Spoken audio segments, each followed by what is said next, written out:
MP గారు అనేక మాటలు మాట్లాడారు. ఆయనకు అలవాటే వెకిల్ మాటలు మాట్లాడడం, ఆయనకు అలవాటే బాధ్యత రాహిత్యంగా మాట్లాడడం. కాకపోతే 2014లో మేము ఎప్పుడైతే ఈ పసుపు బోర్డు డిమాండ్ పెట్టినామో అప్పుడు ఈ ఎంపీ గారు రాజకీయాలలో కూడా లేరు. ఆనాడు కాంగ్రెస్ పార్టీలో ఉన్న వారి తండ్రి వెనుక ఉన్నటువంటి బిడ్డగా ఉన్నాడే తప్పితే ఆయన రాజకీయాలలో కూడా లేరు. 2019లో పోటీ చేసినప్పుడు బాండ్ పేపర్ రాసిచ్చి 5 రోజులలో పసుపు బోర్డు తీసుకొస్తామని చెప్పిండ్రు. ఆ తర్వాత ఏం చేసిండ్రు?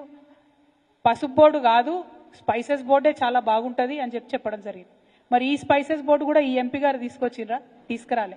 నేను ఎంపీగా ఉన్నప్పుడు మా ఎమ్మెల్యేలందరం ఒక 5-6 ముఖ్యమంత్రుల దగ్గరికి పోతే, ప్రధానమంత్రి గారిని 2 సార్లు కలిస్తే, అప్పుడున్నటువంటి కామర్స్ మినిస్టర్ నిర్మలా సీతారామన్ గారిని, తర్వాత సురేష్ ప్రభు గారు ఎంటబడితే రీజనల్ పసుపు బోర్డు అనేటటువంటిది మా ప్రభుత్వ హయాంలోనే అన్న మంత్రి గారుగా ఉన్నప్పుడే, మనము ఆనాడు ఆర్టీసీ చైర్మన్గా బాజిరెడ్డి గారు ఉన్నప్పుడే ఇక్కడ సపరేట్గా ఒక ప్లేస్ ఇచ్చి, హైడ్రాలజీ డిపార్ట్మెంట్ దగ్గర ఒక ప్లేస్ ఇచ్చి దాంట్లో స్పైసెస్ బోర్డు మనం పెట్టడం జరిగింది.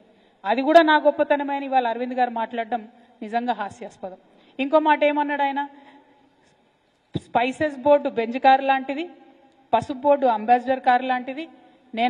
ఆనాడు అంబాసిడర్ కార్ కోసం బాండ్ పేపర్ రాసిచ్చిన, కానీ మోడీ గారు నాకు బెంజ్ కార్ ఇచ్చిండు ఆయన. కాబట్టి నిజామాబాద్ జిల్లా ప్రజలందరూ కూడా ఆనందంతో ఉత్సవాలు చేసుకోవాలని ఆనాడు చెప్పారు. మరి అలా పసుపు బోర్డు ఎందుకు ఇచ్చినట్టు? ఒకవేళ ఆల్రెడీ బెంజ్ కార్ ఉంటే మళ్ళీ అంబాసిడర్ కార్ ఎందుకు ఇచ్చినట్టు? అంటే ఈ వైరుధ్యం ఏంది? మీరు మాట్లాడే మాటలలో అన్ని వీడియో రికార్డ్స్ ఉన్నాయి. ఇవాళ రేపు నేను మాట్లాడలే మీరు తొండి అంటున్నారు అనడానికి కూడా లేదు. ఆయన ట్విట్టర్లోనే, ఆయన ఫేస్బుక్లోనే మొత్తం అన్ని వీడియోస్ కూడా ఉన్నాయి. ఏది? అరవింద్ గారు వేస్ట్, పసుపు బోర్డు కాలం అయిపోయింది, పసుపు బోర్డు కాలం చెల్లిపోయింది, పసుపు బోర్డుతో అయ్యేది లేదు పోయేది లేదు, కాబట్టే స్పైసెస్ బోర్డు చాలా బాగుందని ఆయన బాకా ఊదిన వీడియోలు అన్నీ కూడా ఉన్నాయి. మరి దాన్ని ఏమంటారు అన్నటువంటిది ఇవాళ బీజేపీ పార్టీ చెప్పాలి.